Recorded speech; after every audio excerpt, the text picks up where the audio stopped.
It's a warm welcome here in our studio in Serekunda. This is Star TV News and I am Sarah Kamara.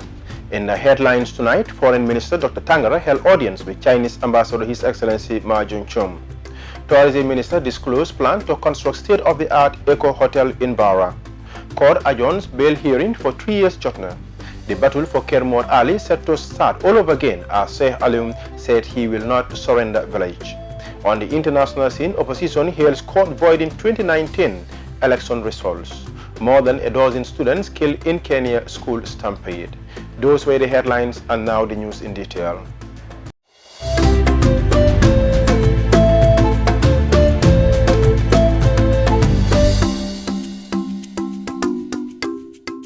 The Honorable Minister of Foreign Affairs, International Cooperation and Gambians Abroad, Dr. Mamadou Tangara, expressed Gambia's solidarity and sympathy with the People's Republic of China on the novel coronavirus outbreak and the loss of life during audience with the Ambassador of the People's Republic of China to the Gambia, His Excellency Ma Jun-chung, in his office in Banjul. Jacqueline Kuli files in this report.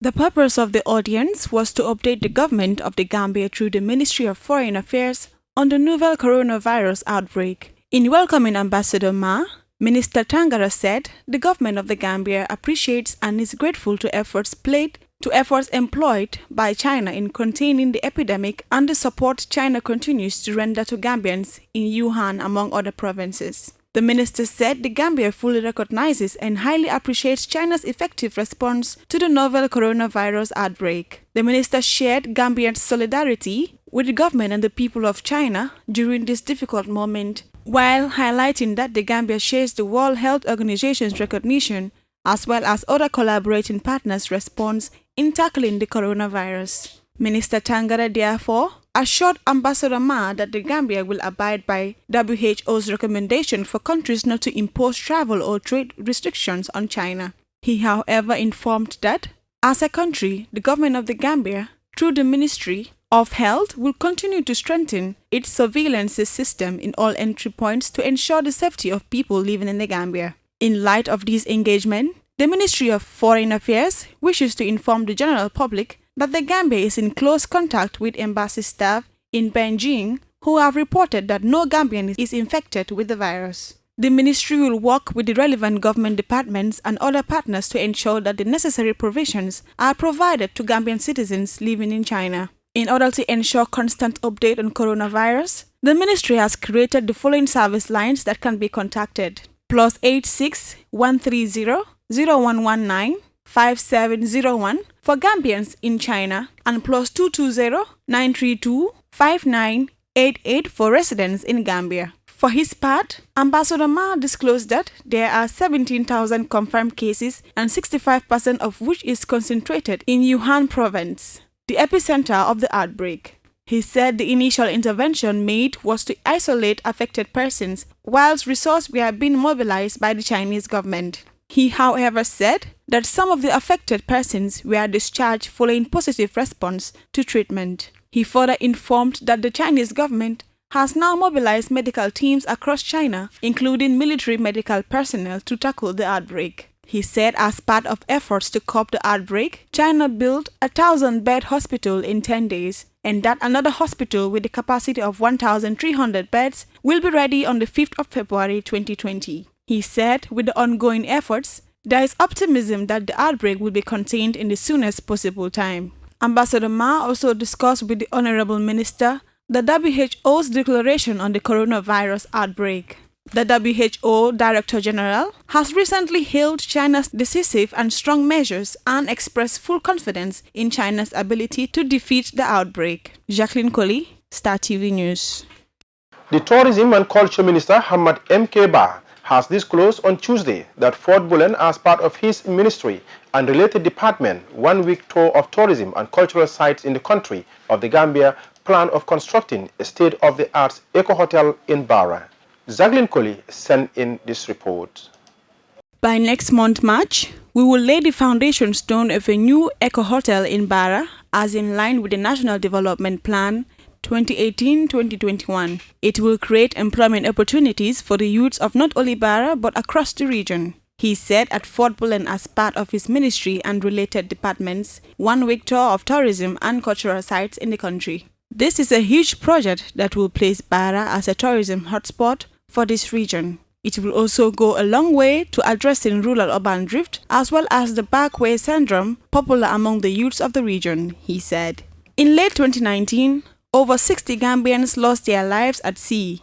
The majority were from Barra as they attempted to reach Spain through the Canary Island in search of greener pastures. He said the government will send a delegation comprising experts and officials from the Gambia Tourism Board to sign a memorandum of understanding with the people of Barra that will see a win-win situation for both the community and the Gambia Tourism Board. We are working very hard to also provide tourism training centers across the region. This will also prepare the youth to secure jobs in their own backyard, he stated. Ba, also the leader of the National Reconciliation Party NRP, said plans are on the offing to galvanize resources for an overhaul renovation of Fort Bullen to give back its original look and form. He said the renovation done on the site by the former government was a waste of resources. The renovation work done here is too bad, and my ministry is making efforts to restore the look and originality of the edifice. We will engage our partners like the U.S. Embassy in our efforts to galvanize the needed resources in embarking on a major renovation of this site, because the previous renovation only destroyed the look and form of the edifice, Tourism and Culture Minister posited. He said, Fort Bullen is a great history for this. The Gambia that has ministry cannot afford to see it ruin. He noted that the renovation of the site will enhance tourism development in that part of the country. He stated that the government places a great importance to the development of tourism and culture in the country, adding that the promotion of Gambian cultures to national and visitors alike is also a priority that the government and ministry considered important. The delegation will continue its tour to Jufure, Albreda, Kaur, Kuntawur and Lamenkoto to wrap up today's engagement. Jacqueline Colley, reporting for Star TV News. Justice Amina Saho Sise of the High Court in Banjul Tuesday adjourned the bail hearing for the 8 3-year journal protesters.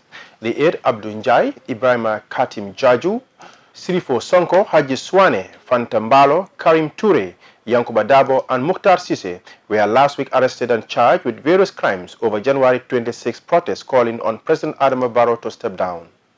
Binta Koli reports.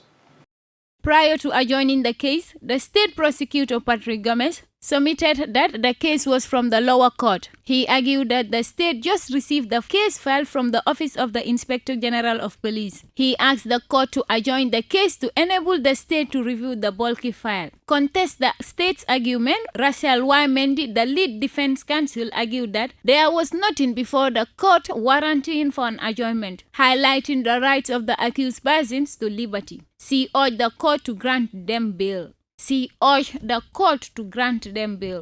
submitted that the accused persons have been in custody since the 26th of January 2020, citing Section 24 of the 1997 Constitution to avail them fair trial. The trial judge adjourned the case to Thursday, 6 February at 12:30 for ruling.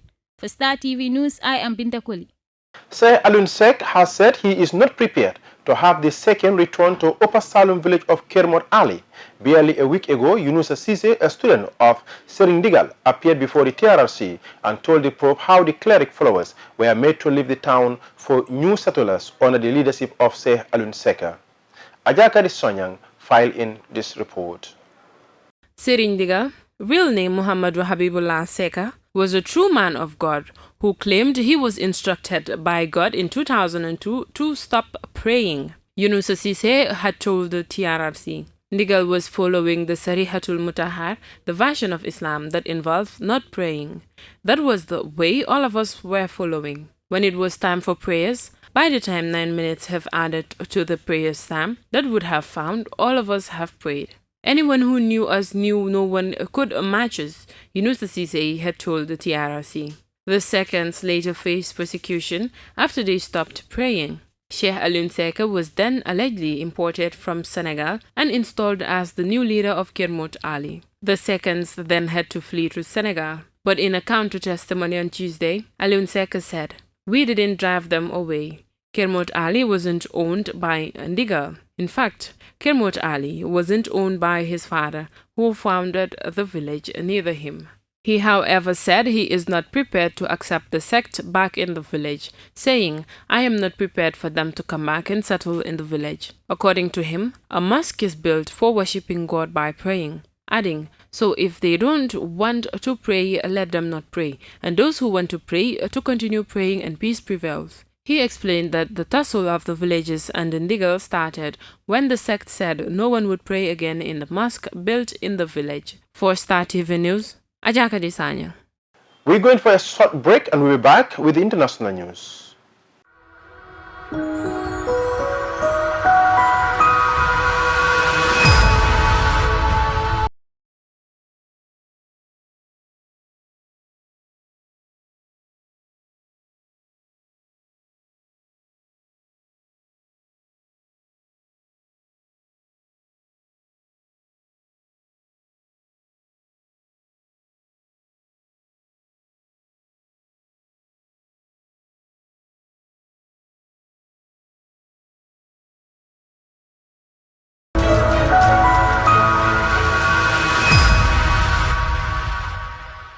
And now news beyond our borders.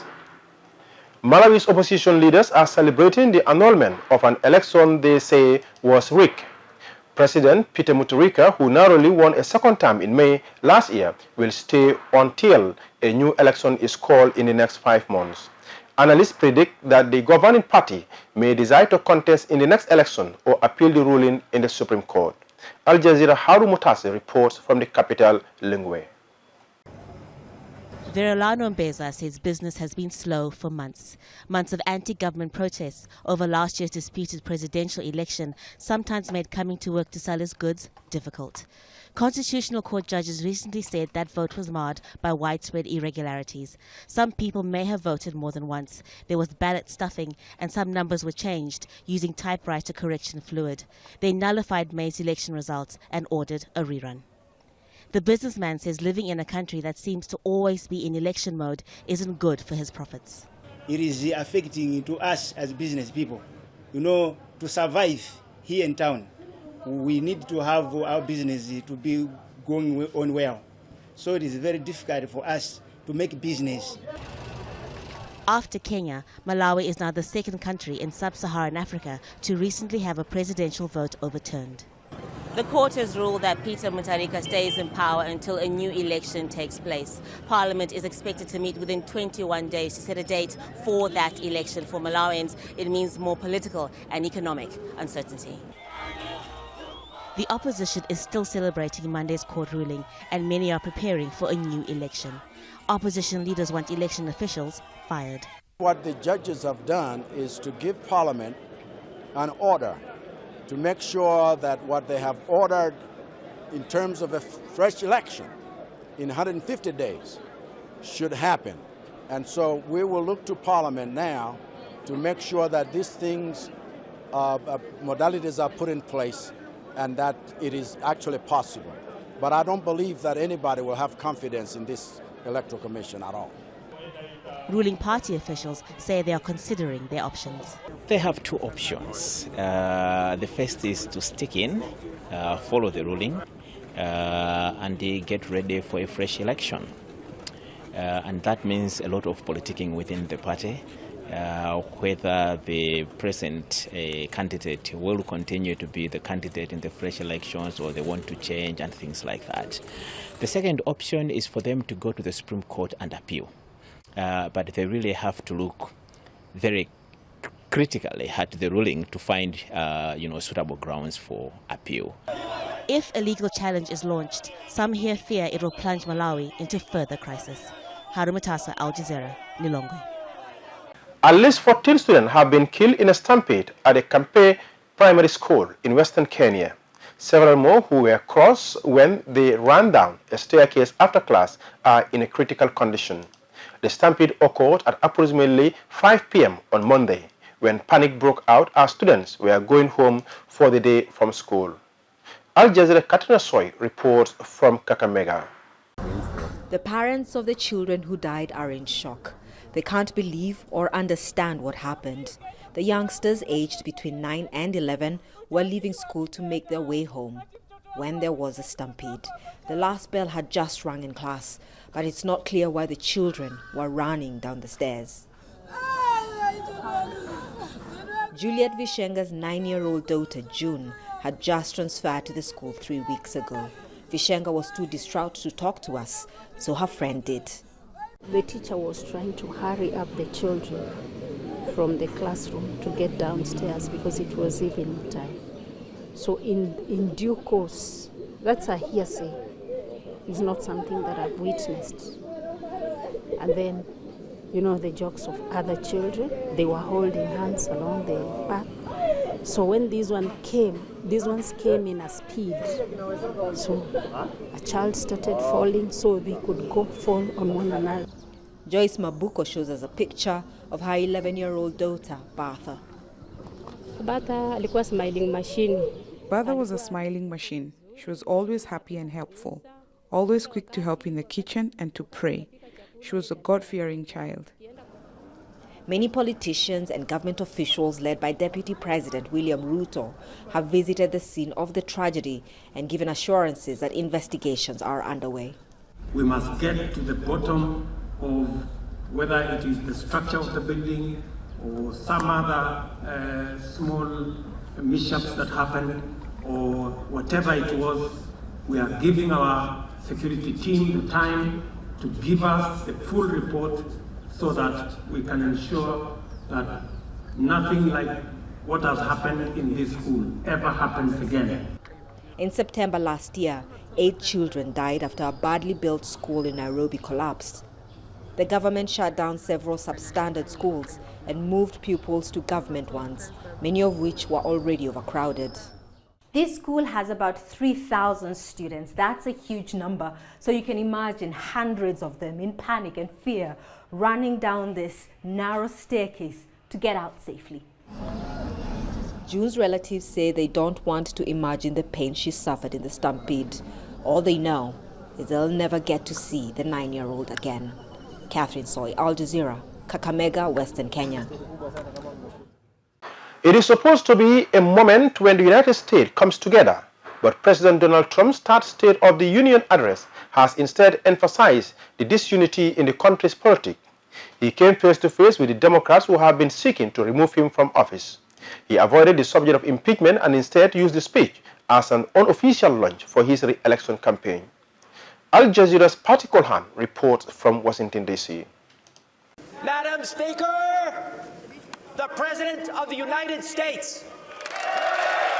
A U.S. president impeached by the House, walking in to face the full Congress, expecting the Senate will vote down the charges against him in the coming hours.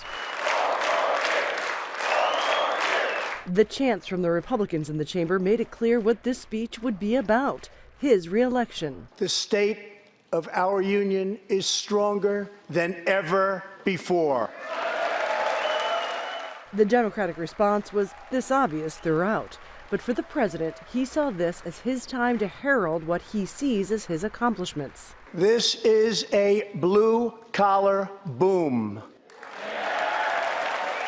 But many of his statistics were overblown, out of context, or simply untrue, as with many other promises in this speech. I've also made an ironclad pledge to American families. We will always protect patients with pre-existing conditions. His administration is actually in court trying to get some of those protections removed, and his administration has rolled back most efforts to combat climate change. But the president made this promise. To protect the environment, days ago I announced that the United States will join the 1 Trillion Trees Initiative, an ambitious effort. In the Democratic response, some subtle attacks, but they mostly focused on promoting their agenda. It's pretty simple. Democrats are trying to make your health care better. Republicans in Washington are trying to take it away. But this speech will be remembered less for the substance than for the made-for-TV moments, highlighting the president's past as a former television reality star. He surprised the chamber by inviting Juan Guaido, Venezuela's opposition leader. Please take this message back that all Americans are united with the Venezuelan people in their righteous struggle for freedom. Thank you very much, Mr. President. He had his wife present the Presidential Medal of Freedom to an ailing conservative radio host and highlighted the family of a deployed soldier, only to reveal he had come home. This was a night for symbolism, planned and unprompted. As he entered to give his speech, the president seemed to refuse to shake the hand of the Speaker of the House. And as it ended, she sent her own message about what she thought of the speech. The tension on full display, the president departed, making it clear he will fight to be back here next year, and the opposition party will fight just as hard to make sure this will be his last. Patty Culhane, Al Jazeera, Washington. The Iraqi government is trying to get people to switch from imported fuel to locally produced gas. All new public transport vehicles must run on liquefied petrol, gas, or LPG. But despite the awareness campaign and government subsidies, users are reluctant to move away from the traditional fuel. Al Jazeera Usama bin Javid reports from Baghdad. That's the sound of a cleaner start. Adil's taxi now runs on Iraqi-produced liquefied petroleum gas, or LPG. His daily fuel cost is nearly a third of what he used to pay for regular petrol. For sure it is more economical and hence more profitable. Instead of paying $16 per day for fuel, now I pay around $6. It's mandatory for new public transport vehicles to install LPG kits. Although the law was passed in 2016, it was only implemented a year ago. The oil ministry is subsidizing the installation. Instead of $1,000, it costs around $400 to install an LPG kit. Any new project faces resistance. The oil ministry has tried to tell people that there is no danger as the cylinder doesn't explode. The kits are safe and with international standards. The gas kit is safe and complies with international standards. There is propaganda to defame the ministry's efforts. It just needs some time so people start to understand the benefits of LPG. There are up to 6 million cars in the Iraqi capital. More than 500 are registered every month with no new roads or bridges. 3,000 officers and 600 cameras still can't prevent gridlock. The traffic department is encouraging the use of alternative fuel, so at least Baghdad's public transport spews fewer emissions. We have installed gas kits on different types of vehicles. There have been no accidents or explosions. Through word of mouth, other drivers are also beginning to see the benefits. That's the case among many drivers who've started using gas-powered taxis. Yes, of course. I encourage all drivers to install it. It's safe and nothing wrong will happen. People say it's not safe to use the gas kit. I have witnessed 2 incidents with friends' cars who did not have the kit. Their fuel tank caught fire because of loose wires in the fuel pump. Iraq is the second largest producer among oil-producing OPEC nations and is trying to reduce its gas flare at refineries. Much of Iraq's liquefied petroleum gas is a readily available byproduct. The pilot phase in public transport is meant to reduce the carbon footprint and expensive refined fuel imports. The government plans to expand it to hospitals, restaurants and even homes, but it still needs to convince Iraqis that it is a safer, cheaper and cleaner alternative. Usama bin Javed, Al Jazeera, Baghdad. And before we end the news, a recap of our main headlines. Foreign Minister Dr. Tangara held audience with Chinese Ambassador His Excellency Ma Junchum. Tourism Minister disclosed plans to construct state-of-the-art eco-hotel in Bara. Court adjourns bail hearing for 3 years Jotna. The battle for Kermot Ali set to start all over again as Sheikh Alun said he will not surrender the village. That's all for this edition of the news. Please enjoy the rest of our programs and join us tomorrow for more news. Thank you.